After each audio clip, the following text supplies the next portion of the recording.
14 अगस्त 1947 को दो देश एक साथ आजाद होते हैं। उनमें से एक आज वर्ल्ड की सबसे फास्टेस्ट ग्रोइंग इकोनॉमीज में से एक है और दूसरा अपने सबसे बुरे इकोनॉमिक क्राइसिस से जूझ रहा है।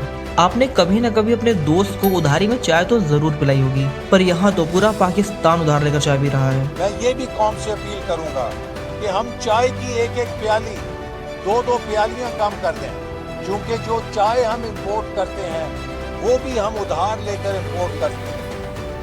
यहाँ पाकिस्तान के मिनिस्टर लोगों को कम चाय पीने की सलाह दे रहे हैं ताकि उनका देश दिवालिया होने से बच सके। खाने को आटा नहीं है, लोग घंटों लाइनों में लगे रहते हैं, ट्रकों के पीछे भागते हैं और तो और लोगों में आटा लेने के लिए झगड़े तक हो जा रहे हैं। देश का फॉरेन रिजर्व खत्म होने वाला है। देश में सबको मिल सके इतनी बिजली नहीं है, इसीलिए मार्केट को 8:30 बजे और रेस्टोरेंट्स को 10 बजे तक बंद करने के लिए कहा गया है। इन्फ्लेशन अपने ऑल टाइम हाई पर है।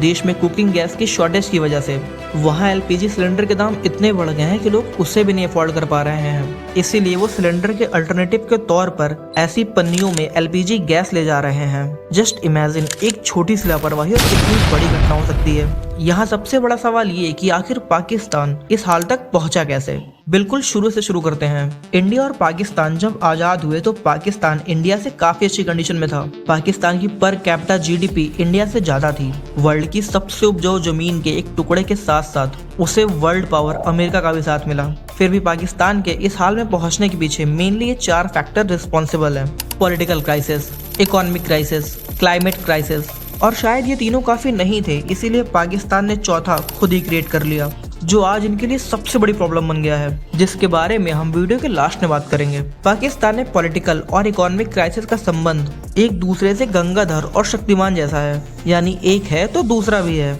ये पॉलिटिकल क्राइसिस ही वो मेन वजह है जिसने पाकिस्तान में इकोनॉमिक क्राइसिस को जन्म दिया है। वो कैसे, आइए समझते हैं। आजादी के बाद से ही पाकिस्तान एक अनस्टेबल देश बना रहा। यहाँ पॉलिटिकल स्टेबिलिटी तो कभी आई ही नहीं। पिछले 75 सालों में यहाँ 22 प्रधानमंत्री बदल चुके हैं एंड यू में शॉक्ड, इनमें से एक भी अपने 5 साल का कार्यकाल पूरा नहीं कर पाए। इन्हें कभी करप्शन के चार्जेस में या मिलिट्री कू द्वारा हटा दिया गया। पाकिस्तान के फॉर्मेशन के बाद से अब तक ऑलमोस्ट 1/3 टाइम पर तो यहाँ पर प्रॉपर मिलिट्री का शासन रहा है। साल 1958 से 1971 तक जनरल आयूब खान, 1977 से 1988 तक जनरल जियाउल हक और 1999 से 2008 तक जनरल परवेज मुशर्रफ ने मिलिट्री रूल किया।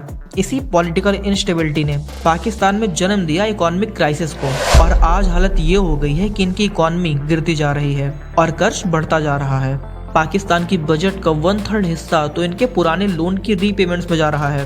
पॉलिटिकल क्राइसिस की वजह से पाकिस्तान में कभी भी फाइनेंशियल पॉलिसी स्टेबल नहीं रही, और जिस देश में स्टेबिलिटी ना हो वहाँ वाला कौन ही अपने पैसे इन्वेस्ट करेगा, जबकि उसके पास वर्ल्ड में और भी अच्छे ऑप्शंस मौजूद हों।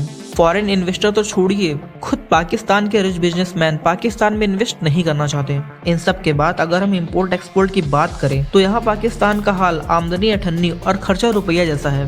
करंट सिचुएशन ये है कि पाकिस्तान ने फाइनेंशियल ईयर 2021 और 22 में $31.76 बिलियन का एक्सपोर्ट किया और $80.02 बिलियन का इंपोर्ट, जिससे उसे इतिहास में सबसे बड़ा व्यापार घाटा $48.26 बिलियन का हुआ। इसी पॉलिटिकल क्राइसिस के चलते पाकिस्तान में डेवलपमेंट के लिए कोई लॉन्ग टर्म अप्रोच नहीं अपनाई गई। इनकी आर्मी और गवर्नमेंट के बीच आपस में ही पावर डसल चलती रहती है, इसीलिए ये लॉन्ग टर्म की जगह शॉर्ट टर्म पर फोकस करते हैं और लोगों को लुभा सके ऐसी स्कीमों पर ही फोकस करते हैं। इसका सबसे बड़ा एग्जाम्पल है सब्सिडीज। पाकिस्तान जो चीजें इंपोर्ट करता है उनमें से एक बहुत बड़ा हिस्सा ऑयल एंड गैस का भी है। आपने अभी थोड़ी देर पहले देखा कि पाकिस्तान ऑलरेडी घाटे का व्यापार कर रहा है। उसके बाद भी ये अपने लोगों को एक इल्यूजन में डालने के लिए कि सब कुछ अंडर कंट्रोल है, यहाँ की सरकार अपने लोगों को भर भर के सब्सिडीज देती है। जी हाँ, ये सब्सिडी 2-4 रुपए की नहीं है। 1 लीटर पेट्रोल पर 31 रुपीज, 1 लीटर डीजल पर 73 रुपीज और तो और 1 यूनिट बिजली पर 5 रुपए की सब्सिडी देती है। पैसे ना होने की वजह से जब ये IMF के पास बेल आउट के लिए गए तब IMF ने इन्हें फटकार लगाई। उसके बाद इन्होंने अपनी सब्सिडीज कम की। पाकिस्तान ये सारी चीजें फेस कर ही रहा होता है, तभी पाकिस्तान में एक नई प्रॉब्लम आ जाती है जिस पर उसका कोई कंट्रोल नहीं होता, यानी बाढ़।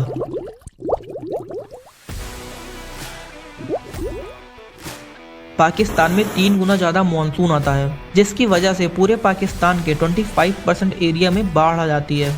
जिससे 15% चावल और 40% कॉटन की खेती बर्बाद हो गई। और आटे का हाल तो आपने वीडियो की स्टार्टिंग में देख ही लिया था। पाकिस्तान के खैबर पख्तूनख्वा में 20 किलो आटे की बोरी का भाव 3100 रुपए तक पहुंच गया।